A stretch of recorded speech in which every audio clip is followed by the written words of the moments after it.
How y'all doing out there? You know, I noticed like people are getting so much more ruthless these days. Like it don't even make sense how ruthless they are these days. Like it'd be like I was okay, in light of the little dirt thing that just happened, right? Uh, Basically the little dirt thing just happened, right? Where he just got knocked off allegedly, and they're trying to get him for murder for hire and stuff like that. So when you get on YouTube, the algorithms are going crazy with videos involving him, old music videos, things that happened with the Quando Rondo case, and so I happened to come across the Quando Rondo challenge, the no, and I was just like, cause like when you see stuff like that, it really do traumatize you, and I'm sure that traumatized him, and I'm sure there was a lot of pain on both behalves and all the parties involved, whether Lil Durk and OTF has something to do with it, whatever it may be. Either way, that man lost his life, and somebody prior to that lost their life. So I'm sure it was traumatizing when people see stuff, and that goes with the streets, quote unquote. And when I seen the challenge and people doing that, man, I was like, wow. Like I had never really looked into it because I didn't want to see no shit like that. Excuse my language, but I didn't, like, man. I just didn't want to see nothing like that. And so I'm like, well, damn, man, like we're becoming more and more degenerate. Like this generation, we can't just say the younger generation, the older generation, but this generation is so, we're so, like, when I grew up in the 80s, I was born in 82. Like we grew up on movies that desensitized us. You know, people could say the rap game did this, the rap game did that, right? All they want to. But when it comes down to it, okay, like Commando. Who hasn't seen Commando? That's in the 80s and 90s. Who hasn't seen Terminator? And there was a sequel to it. And then Rambo. There was like 6, 7 of them. And I'm not saying these are evil movies. I'm not saying that's what the intentions were. People wanted entertainment. They wanted action. But like people say, like America's infatuated with killers, murder, like all this stuff. Jeffrey Dahmer. In some countries, they want to shun that, and that's why, like when I was in Iraq in Balad in 2004, Operation Iraqi Freedom, and I met this guy, and he had like an upside down cross burnt into his head, and so he was an electrician, and so we were installing light. He was installing. I wasn't. I was on guard, and I had to have my rifle on him, and I felt some type of way about that. My sergeant first class was like, keep your rifle on them and keep it in front where they can see it. Keep your hand on the trigger, and if one of them get out of line and you try to come out, you pop his behind, right? And I'm like, but my morals, right? I'm like, he ain't coming at me no type of way. Then I ain't gonna, you know what I'm saying? I'm not gonna just do nothing to this man. I'm not gonna even show that I'm gonna threaten him or I'm gonna intimidate him with my rifle. And so the first day I did what my sergeant told me to do, and then the next day I had to do it. I went back with him. I put it behind my back this time. You know what I'm saying? Because I didn't see him as a threat. And then, like, even if he did, I'm gonna get at him if I got to. But I'm not necessarily gonna use my rifle first. But point being is, he had that cross in his head, and so it took me like 2 days. Well, not 2 days. It took me that whole day to like muster up the courage. Not like I was afraid, but just the fact to just ask somebody something like that. Like, so I was like, "Hey man, what?" I just finally decided to know. I said, "Hey man, what do you got? What you got going on with that thing on your head?" And he said that Saddam would go town to town and line everybody up. And if you were a Christian believer and the man of the household says, "Yes, I'm a believer," boom, right there on the spot, shoot you right in front of your whole family. And then the women and the children, they would rape them. Now, this is not a story I seen online. This is a true story. Me, my mother, and my uncle were in Iraq together, and she wasn't where I was stationed at the time. I was in Balad. My uncle was in Fallujah, I believe. He was a field artillery. And then my mom, she was a mail carrier, I believe, or something of that nature. and she actually lost one of her soldiers as well.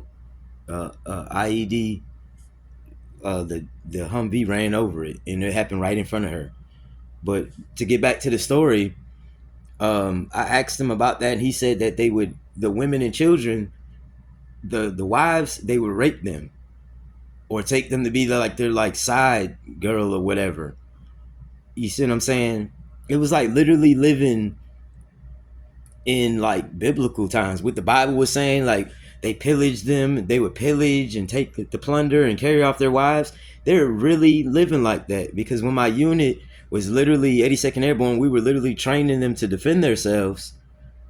This what would happen while they were literally, when they get back home the next day, they'd be looking sad and stuff like that, and they were like, and this is true. Anybody want to fact check? You can. 82nd Airborne, 504 HHC Infantry. From January to April, my unit was there, and some of them a little longer of '04. And this is literally how it was going on. Like literally, like for real, people blowing themselves up. We take the shrapnel from them, and then the guy took gravel. I was at the gate when a guy blew himself up in a box truck filled up with gravel. Just blew himself up.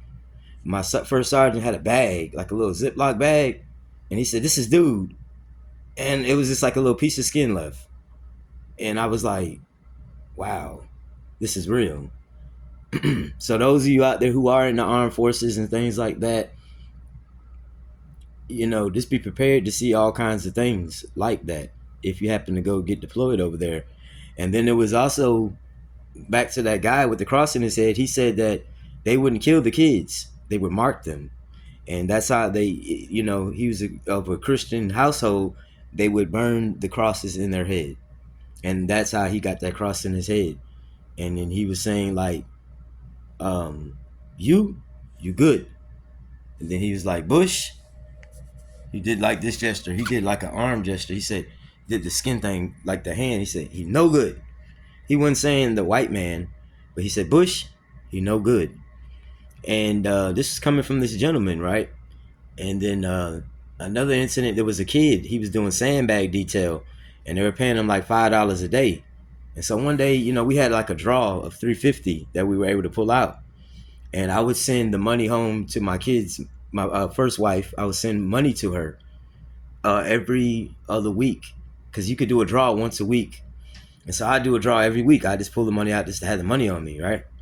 And I mean, you really couldn't buy nothing really over there. We had like a little PX, BX, because the Air Force and Army were there, but you really couldn't buy too much stuff. It was only so much stuff you could buy. But what I was doing, I was buying some liquor over there, and it was this Iraqi dark golds, all slug, dark, not that old Brasso type stuff. He had them solid golds, just solid. And so what I was doing is I was buying the bottle. He had bottles, and a unit that was there before me, it was a white cat. He put me on to the dude, and it was like a little sand tower and whatnot, because you ain't allowed to have liquor over there. And the Iraqis, if they get caught with liquor drinking or anything like that, they get beheaded, like straight up facts.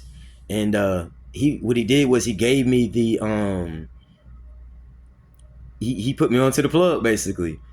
And so I end up riding like a little, not a Humvee, it's like, I forgot what it's called. It's like a little golf cart looking thing.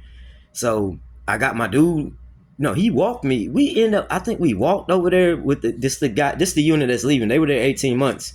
They were like one of the first unit in. They were there when the Saddam statue came down and everything. Like the whole city was leveled.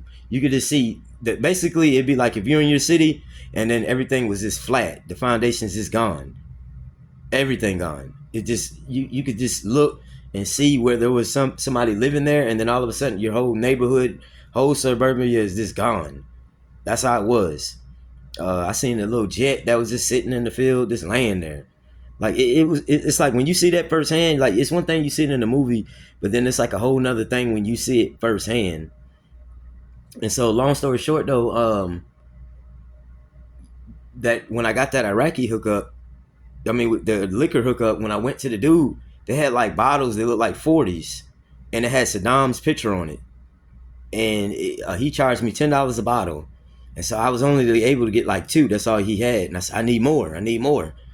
And so he's like, "Oh, my friend," and he started talking to me about how they can get beheaded and all that. And I'm not, I'm just being greedy, and I'm like, man, I'm a tax. I know what I'm gonna sell this for, and ain't nobody got it, so I'm gonna come up and all this that, and the third.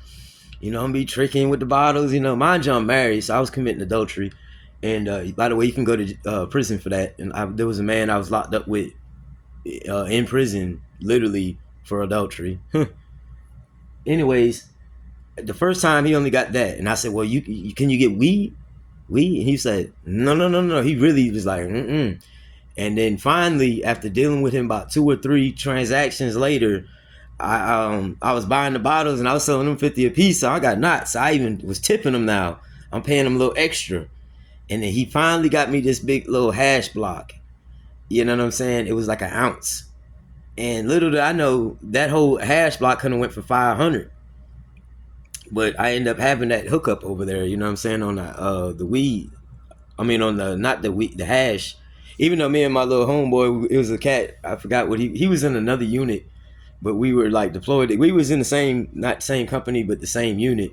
And he was just in another company, and I ended up getting cool with him. And then this girl named, we called her Z, and she was from Texas. And you know what I'm saying, it's pretty funny because the only place that her boyfriend ever took her out to was I forgot what it was. It was someplace like Steak and Shake. I mean, not enough for nothing. Knocking Steak and Shake, they're pretty good, but it was something like that. And I said, you got to be like Jack in the Box or something like that. I said, what? The most expensive place? Boy, I was pushing up on her. She was Mexican. I remember I kept trying to push up on her and push up on her, push up on her. I always been a sucker like for Hispanic girls and stuff like that. You know what I mean? Especially them accents. You know what I mean? But it's an experience over there, man. It really is, man. And to those of you out there who might be deployed or get deployed, man, I hope y'all stay safe and just use your morals, though. You know what I'm saying? Be moral, because you're gonna have guys in your unit that ain't got no morals, and that's in every army. You got some people that just don't care. And when I signed up to get in, I was like, man, I want to help people out. I want to save the world, basically, and stuff like that. But you know, some units in every army. I'm not going to just say in America, but every army, that just some people ain't got no morals, bro, and they want a good bar story. But anyways, man, love y'all.